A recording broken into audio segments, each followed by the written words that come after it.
The day I told my husband and son I lost my job, my husband packed his bags and left saying, "You're nothing without that job." My son, with tears in his eyes, shouted, "You're useless now, Mom." But what they didn't know was that 72 hours later, I received an unexpected $1.3 million.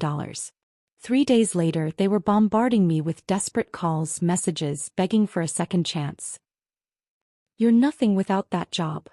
Julian spat the words at me while dragging his suitcase across our hardwood floor.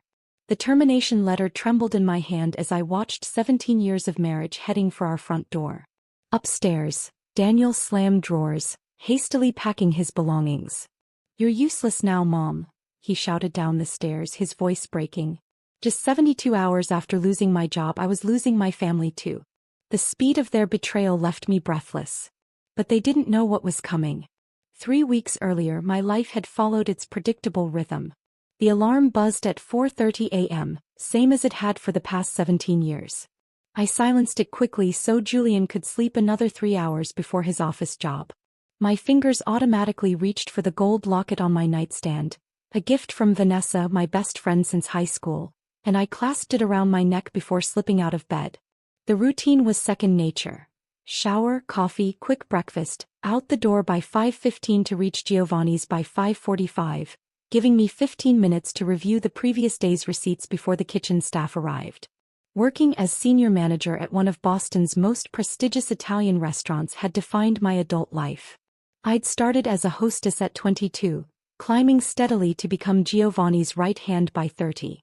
When Giovanni himself stepped back 5 years ago, I essentially ran the place, though his name remained above the door and on the paychecks. What nobody knew, not Julian, not Daniel, not even Giovanni, was my private ritual that began my very first day. After each shift, I tucked away a small portion of my tips and salary into a separate account.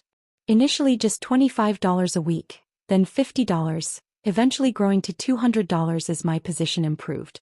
Sometimes it meant telling Julian my bonus was smaller than it actually was, or that specialty ingredients cost more than their true price when I did the shopping. The guilt gnawed at me occasionally, but something deep inside kept pushing me to build this secret safety net. "Mom, can I get the new PlayStation?" Daniel had asked just last month, his teenage face full of expectation. "Dad said if you agreed we could pick it up this weekend." I'd smiled and nodded, knowing the $500 would barely dent our regular account. My family never questioned our comfortable lifestyle, never wondered how my restaurant salary stretched so far.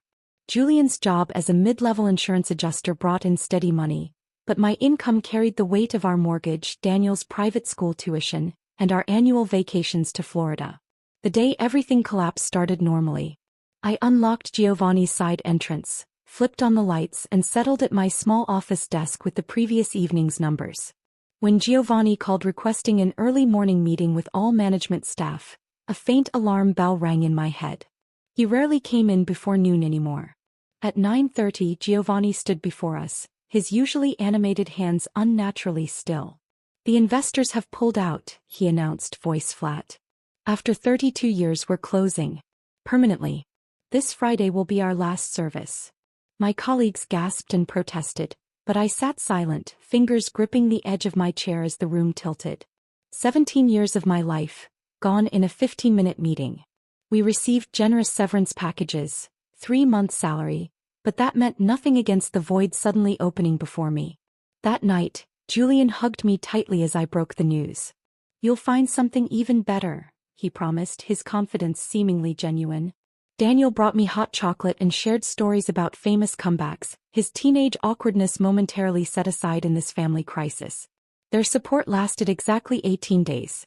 The first week, Julian suggested I take time to process, before jumping into job hunting. The second week, he began leaving employment listings on the kitchen counter. By the third week, his questions had an edge. "Did you call that place in Cambridge? Didn't your old colleague mention an opening downtown?" The truth was, I had applied to 17 positions, each met with either silence or polite rejection emails citing my overqualification or the unprecedented number of applicants. At 45, I discovered that prospective employers saw my experience as a liability rather than an asset. They wanted younger, cheaper talent without my salary expectations. "Stella, we need to talk about expenses," Julian said one evening, spreading credit card statements across our dining table. Your severance won't last forever. I know that, I snapped, the constant pressure cracking my usually calm demeanor. I've been looking everywhere. Maybe it's time to consider something different, he suggested, not meeting my eyes. Retail perhaps? Or administrative work. The implications stung worse than the suggestion itself. After running $1 million restaurant, Julian thought I should stock shelves or answer phones. That night, I caught him studying our mortgage statement, circling numbers with a red pen. Daniel's attitude transformed just as dramatically. The boy who'd never worried about money suddenly questioned every purchase I made. Do we need name-brand cereal? He asked in the grocery store. Later, I overheard him on the phone with a friend. Can't go to the concert. Mom's unemployment situation, you know. The final blow came when the hot water heater broke, flooding our basement with 2 inches of water. The $1,800 repair bill sent Julian into a cold fury. This is unsustainable, he said, pacing our bedroom. You need to figure something out. I'm trying, I whispered, fighting tears. Trying isn't cutting it, he replied, pulling our suitcase from the closet. I can't live like this, wondering if we'll make next month's mortgage. I watched in disbelief as he began packing, methodically folding shirts and slacks. When I reached for his arm, he jerked away. You're nothing without that job, he hissed, words precisely calculated to wound. The woman I married provided, contributed, succeeded. I don't know who you are now. From upstairs, Daniel appeared in the doorway, eyes wide with fear that quickly hardened into something else as he assessed the situation. His loyalty required no deliberation. I'm going with Dad, he announced, chin raised in defiance. Before turning away, he delivered the final knife twist. You're useless now, Mom.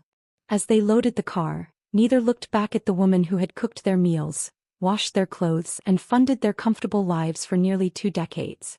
The garage door hummed closed, leaving me alone in a house suddenly too large, too quiet, and too filled with memories of people who loved me conditionally.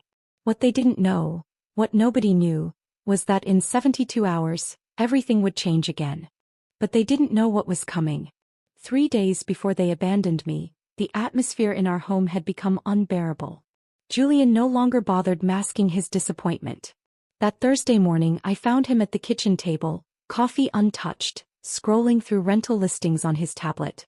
What are you doing? I asked, pouring myself a cup. Just looking at options. He didn't meet my eyes. We might need to downsize soon. The casual way he said it, as if discussing a weekend weather forecast rather than uprooting our lives, made my stomach clench. He continued scrolling, adding, my cousin Mark has a 2-bedroom apartment in his building. It's not great, but the rent's manageable on just my salary. I'll find something, I promised for what felt like the 100th time. Julian finally looked up, his expression hardening. It's been 3 weeks, Stella. We can't keep pretending this is temporary. That evening, I'd prepared Julian's favorite meal, herb-crusted salmon with roasted potatoes. A peace offering. An expensive one considering our situation, but I needed to ease the tension. When he walked in and saw the dining table set with our good plates, he paused. What's the occasion? He asked, loosening his tie. No occasion. Just thought we could use a nice dinner. He examined the spread, then frowned. How much did this cost? The question sliced through my attempt at normalcy. It's just dinner, Julian. Dinner we can't afford, he snapped, throwing his keys onto the counter with a loud clatter. Salmon? While you're unemployed. This isn't the time for pretending everything's fine. Daniel trudged downstairs, drawn by the raised voices. At 16, he'd inherited Julian's lean build and my dark hair, but lately his face had hardened into an expression I didn't recognize. Are you guys fighting again? He asked, eyeing the untouched food. Your mother decided to splurge on dinner rather than save for next month's mortgage, Julian answered. Dad, come on, Daniel said, but his tone lacked conviction. He grabbed a plate, serving himself without sitting down. I've got homework anyway. After he left, I faced Julian across the table. You didn't have to do that in front of him. Do what? Tell the truth. He stabbed at the salmon. Someone needs to be realistic around here. The next day, just 24 hours before they'd leave, my cell phone rang during a job interview at a new fusion restaurant downtown. The manager's expression soured as I fumbled to silence it. By the time I stepped outside 40 minutes later, I had 3 missed calls from Daniel's school. My heart raced as I called back. Daniel had been in a fight. Nothing serious, the vice principal assured me, but he needed to be picked up. When I arrived, Daniel sat outside the office, ice pack pressed against his jaw, eyes fixed on the floor. What happened? I asked, signing him out. Nothing. In the car I tried again. This isn't like you, Daniel. Fighting. He stared out the window, jaw clenched beneath the ice pack. Finally, as we neared home, he muttered, Trevor asked if we were going to be homeless since you got fired. The words struck like physical blows. Daniel, we're not going to be. Save it, he interrupted. Dad says we might have to move to an apartment. Everyone's going to know. That night, Julian came home late. I waited in the dark living room, unable to sleep, needing to talk about Daniel, about us, about our increasingly fractured family.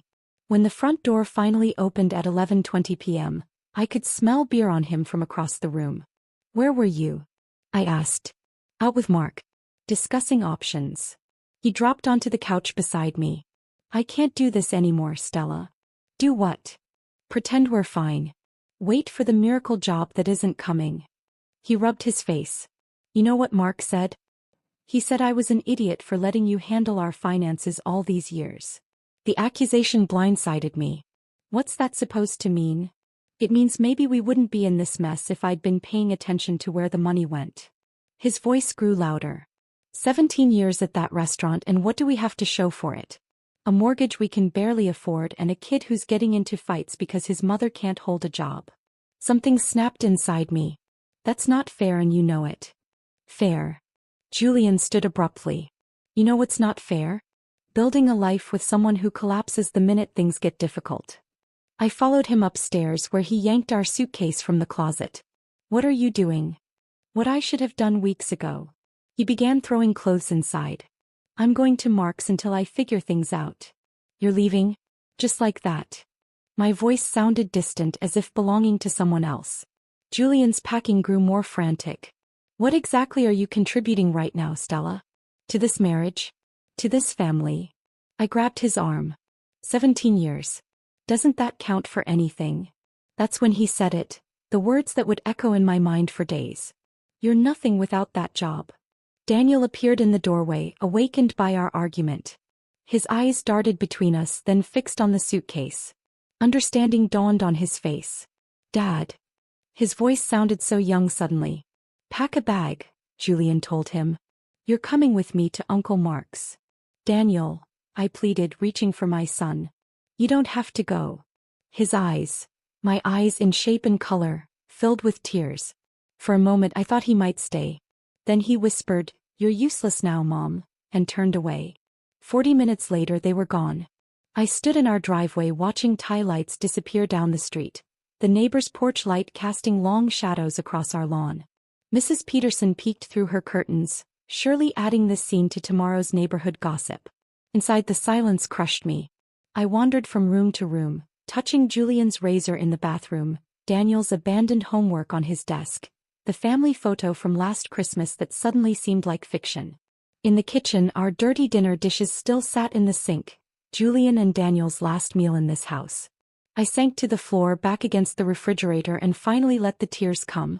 They racked my body in waves, stealing my breath, turning my fingers numb. I cried for my lost job, my fractured family, the future that had evaporated in a single evening. When no more tears would come, I remained on the cold tile, watching dawn's gray light seep through the windows. As the first birds began to sing, an unexpected clarity washed over me. My husband and son hadn't left because I'd lost my job. They'd left because they'd never truly seen me. To them, I was merely a function. Provider, cook, stable presence. Without my paycheck, I held no value. 17 years I'd spent at Giovanni's, and 17 years I'd been saving, preparing for something I couldn't name. Now I knew what it was. Insurance against conditional love. Protection from fair weather family. I pulled myself up from the floor and went to find my private bank statements. It was time to make a call. I pulled myself up from the floor and went to find my private bank statements. It was time to make a call. At 7:30 a.m. I dialed Vanessa's number, knowing she'd be awake preparing for her early shift at the hospital. She answered on the second ring. Stella? Everything okay? My voice cracked as I tried to speak. Julian and Daniel left last night. What? The shock in her voice mirrored my own disbelief. I'm coming over. Give me 20 minutes. True to her word, Vanessa arrived exactly 19 minutes later, still wearing scrubs from her night shift, carrying a bag of fresh bagels and coffee. Her familiar perfume, something floral and clean, filled my kitchen as she wrapped me in a tight hug. Tell me everything, she said, pouring coffee into 2 mugs. I recounted the previous night's events, my voice steady until I reached Daniel's parting words. You're useless now, Mom. That's what my son said to me. Vanessa's face darkened. That doesn't sound like Daniel. It doesn't sound like Julian either, but here we are. I pushed my untouched coffee away. 17 years together, and he leaves the minute I can't pay the bills. Men, Vanessa muttered, squeezing my hand. So what's your plan? I hesitated, then reached for the folder I'd retrieved earlier. There's something I've never told anyone. Not even you. Sliding the bank statement across the table, I watched her face as she registered the numbers. Her eyes widened, darting between the paper and my face. Stella, she whispered, is this real? $1,322,000. I nodded, a strange calm settling over me now that my secret was finally shared. I've been saving since my first day at Giovanni's. Small amounts at first, then more as I earned promotions. All these years. Vanessa set down the statement. Why didn't you tell me? The question made me pause. Why hadn't I? I'm not sure. It started as a safety net, then became a habit. After a while, watching the numbers grow gave me control, I guess. Something that was just mine. Vanessa shook her head in amazement. And Julian had no idea? No one did. I opened the account with my maiden name at a different bank. I'd deposit cash whenever I could so it wouldn't show on our joint statements. Smart, Vanessa murmured. She took a sip of coffee, studying me. So what are you going to do with it now? The question hung between us. What was I going to do? For 17 years I'd focused on growing this nest egg, never planning how I'd actually use it. I don't know, I admitted. Part of me wants to call Julian and throw the numbers in his face. Tempting, Vanessa agreed with a small smile. But there's a better way to show him what he walked away from. Which is? Live your life. Happily. Starting with a vacation. She grabbed my phone and opened the browser. Where have you always wanted to go but couldn't because of work or family obligations? Vanessa, I can't just. Yes, you can. Her tone brooked no argument. You've been saving for almost 2 decades. If not now, when? He was right. What had I been saving for if not for a moment like this? Still, the thought of spending money I'd squirreled away for so long triggered an almost physical anxiety. I'd feel guilty spending it on something frivolous, I confessed. Vanessa's expression softened. Stella, taking care of yourself isn't frivolous. You've spent your whole life taking care of everyone else. This money represents 17 years of your hard work. You've earned this. For the first time since Julian and Daniel left, I felt a flicker of possibility. Maybe a week somewhere warm? Nothing extravagant. That's my girl, Vanessa said, already scrolling through vacation rentals. What about Florida? You always loved St. Petersburg. We spent the morning planning. Not an over-the-top luxury vacation, but something comfortable and restorative. A beachfront condo rental for 10 days. A rental car. Reservations at well-reviewed restaurants. By noon, everything was booked and the reality of what I was doing began to sink in. What if they call while I'm gone? I asked, anxiety creeping back. Then they call, Vanessa shrugged. Your phone works in Florida. But you don't owe them immediate availability, Stella. They walked out on you. After Vanessa left for her afternoon shift, I started packing, moving mechanically at first, then with growing enthusiasm. Swimsuits I hadn't worn in years. Sundresses. Sandals. Each item I placed in my suitcase felt like a small act of rebellion against the constraints I'd lived under. The house phone rang just as I was zipping my luggage. Julian's mother's number flashed on the caller ID. I let it go to voicemail, then listened as her concerned voice filled the kitchen. Stella, dear Julian told me what happened. I'm so sorry about your job. I know things are difficult right now, but families should stick together during hard times. Please call me back so we can talk. The message confirmed what I'd suspected. Julian had spun the story to make himself the victim. I deleted the voicemail without returning the call. That night, I slept soundly for the first time since losing my job. In the morning, I called a taxi to take me to the airport, locking our house, my house, behind me. As the cab pulled away, I caught Mrs. Peterson watching from her window again. On impulse, I smiled and waved. Let her wonder. At the airport, waiting to board my flight to Tampa, I browsed a gift shop and impulsively purchased a leather-bound journal. On the first blank page, I wrote, Day 1 of my new life. Below it, I added, Things I learned. 1. Always have your own money. 2. People who only value you for what you provide aren't really valuing you at all. Boarding began, and as I settled into my window seat, a sense of lightness came over me. For the first time in 17 years, I had nowhere I needed to be, no one I needed to care for, no expectations to meet except my own. The plane taxied down the runway, gathering speed until the moment of liftoff, that magical instant when gravity loosens its hold. As we climbed into the clouds, I took a photo of my boarding pass and sunglasses arranged on the tray table, the wing of the plane visible through the window. I studied the image, then opened Instagram, an account I rarely used except to like Daniel's posts. My finger hovered over the share button as I composed a simple caption. Sometimes life takes unexpected turns. Florida, here I come. With a deep breath, I posted it. My first deliberate step into the light, my secret strength finally revealed, not with a confrontation but with a joyful declaration of independence. With a deep breath, I posted it. My first deliberate step into the light, my secret strength finally revealed, not with a confrontation but with a joyful declaration of independence. Florida embraced me with open arms. The beachfront condo exceeded my expectations. Spacious and airy with floor-to-ceiling windows overlooking the Gulf of Mexico. On my first morning, I woke to the sound of waves and watched the sunrise paint the sky in shades of pink and gold. After a simple breakfast on the balcony, I walked barefoot along the shore, letting the warm water lick at my ankles. Around noon my phone buzzed. A text from Daniel. Where are you? No. Hello. No, I'm sorry. Just a man disguised as concern. I slipped the phone back into my beach bag without responding. Let him wonder. That evening, I dressed for dinner at an upscale seafood restaurant Vanessa had recommended. Before leaving, I took a selfie in the condo's full-length mirror. Me in a flowing blue sundress I'd bought years ago but never worn, the sunset visible through the window behind me. I posted it with the caption, Dinner for one isn't so bad when the view is this beautiful. #NewChapter #selfcare. Within minutes, Julian viewed the story. He didn't message me, but the notification of his name popping up sent a small thrill through me. Daniel commented a single question mark. I left it unanswered.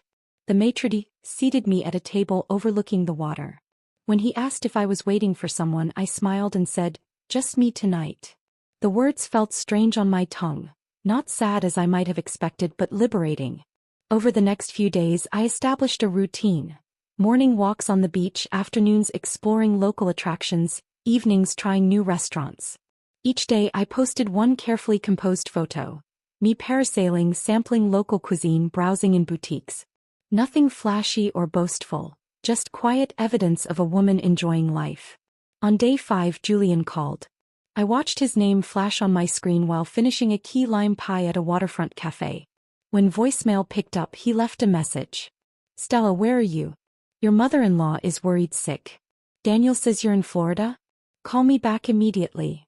The commanding tone, so familiar after 17 years, sparked a flare of anger. I deleted the message without returning the call.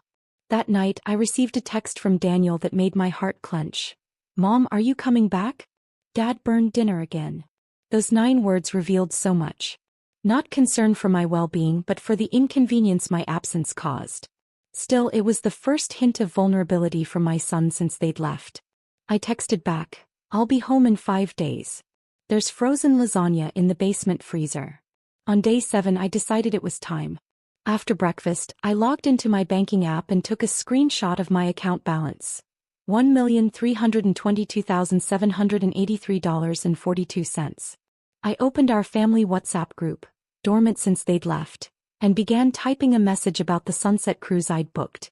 Midway through, I accidentally attached the screenshot, then quickly followed with, "Sorry.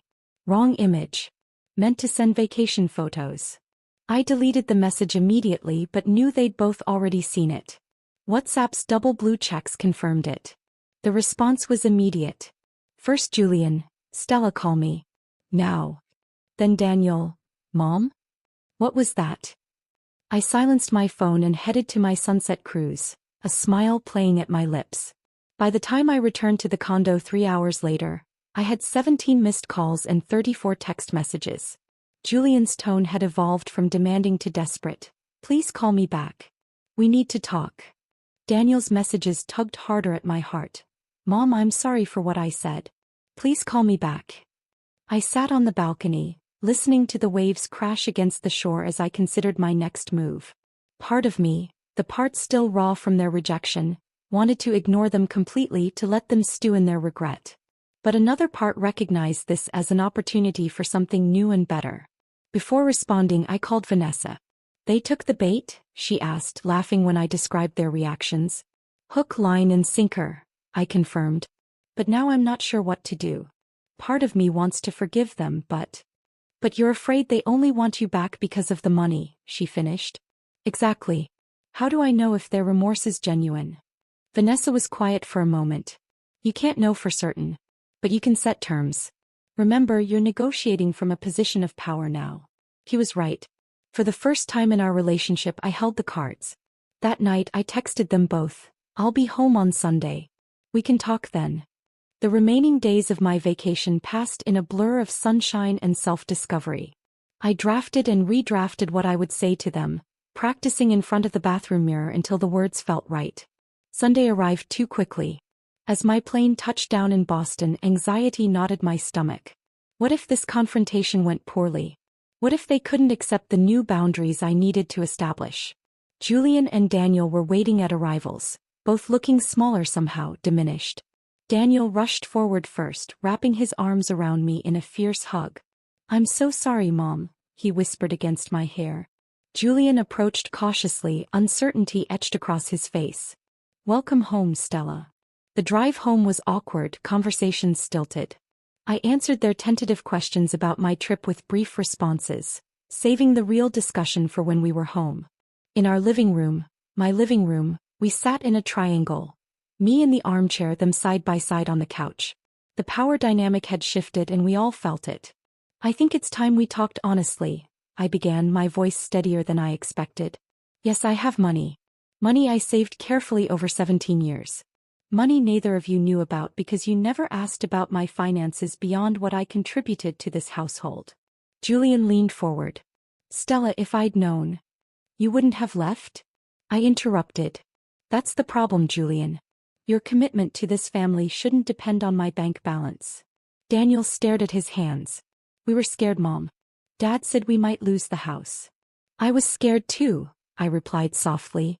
"Scared of losing my identity after that restaurant closed. Scared of facing an uncertain future. But instead of supporting me through that fear, you both abandoned me when I needed you most." The silence that followed was heavy with recognition. Finally, Julian spoke, his voice rough with emotion. "You're right. We failed you. I failed you. And I'm more sorry than I can express." For the first time, I heard genuine remorse in his voice. Not manipulation, not calculation, but true regret. "If you're willing," I said carefully, "I think we can build something new from here. But it has to be different. Equal partnership. Mutual respect. And complete financial transparency, from all of us." We talked for hours, setting boundaries, making promises, finding our way toward forgiveness. It wouldn't be easy. Trust, once broken, doesn't mend overnight. But as the sun set on that Sunday evening, I felt something I hadn't expected to feel again so soon. Hope. Daniel made dinner, boxed macaroni and cheese but prepared with love. As we ate, he asked hesitantly, "So what are you going to do with the money, Mom?" I smiled, thinking of all the possibilities that lay before me. "I'm thinking of opening my own restaurant. Something small to start. And setting aside college funds for you. But mostly I'm going to make sure we never feel trapped again, any of us." Julian reached across the table for my hand. I let him take it, his familiar touch both foreign and comforting. Whatever you decide, he said, we're with you. Really with you this time. I nodded, accepting his words while recognizing that only time would prove their worth. The road ahead wouldn't be smooth, but we were taking the first steps together. A family transformed by truth, rebuilding on more honest terms.